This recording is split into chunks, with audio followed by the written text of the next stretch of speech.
sa ating lahat. Ang pag-uusapan natin ngayon ay tungkol sa paksa na paghambing ng wika at komunikasyon. Ano nga ba ang wika at komunikasyon? Ang wika ay isang sistema ng mga simbolo, tunog at mga tuntunin na ginagamit ng mga tao para sa komunikasyon. Ito ay isang mahalagang bahagi ng kultura at pagkakakilanlan ng isang grupo. Ang wika ay maaaring pasalita o pasulat at naglalarawan ng mga ideya, saloobin at impormasyon. Samantala, ang komunikasyon naman ay ang proseso ng pagpapadala at pagtanggap ng impormasyon, ideya, saloobin at emosyon sa pagitan ng mga tao o grupo. Ito ay maaaring mangyari sa iba't ibang anyo at paraan tulad ng pasalita, pagsasalita o pagkikipag-usap ng harapan o sa telepono. Pasulat, pagsulat ng mga mensahe sa mga sulat, email o mensaheng text. Nonverbal, paggamit ng mga kilos, ekspresyon ng mukha at iba pang senyales na hindi salita.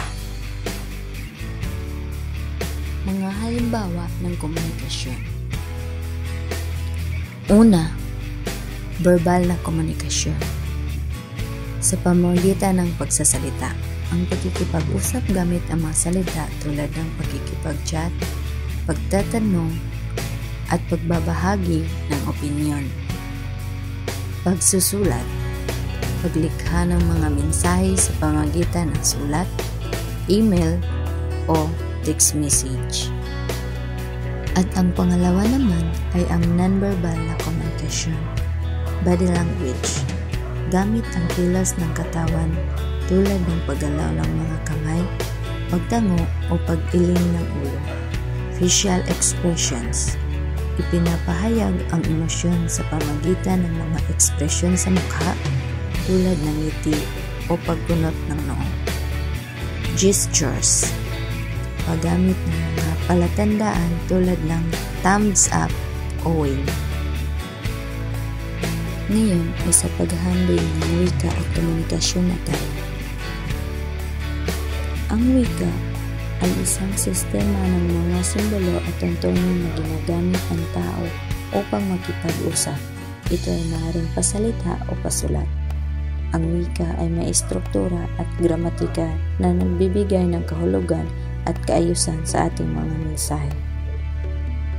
At ang komunikasyon naman ay isang mas malawak na konsepto na sumasaklaw sa lahat ng paraan ng pagpapahayag ng impormasyon at damdamin. Hindi lamang sa pamamagitan ng wika. Maaaring isama dito ang verbal at non-verbal na paraan, pati na rin ang mga simbolo at iba pang anyo ng pagpapahayag. Sa pamamagitan ng mga halimbawa at paghahambing na ito, makikita natin na ang wika at komunikasyon ay magkakaugnay at parehong mahalaga sa ating pang-araw-araw na pakikipag-ugnayan.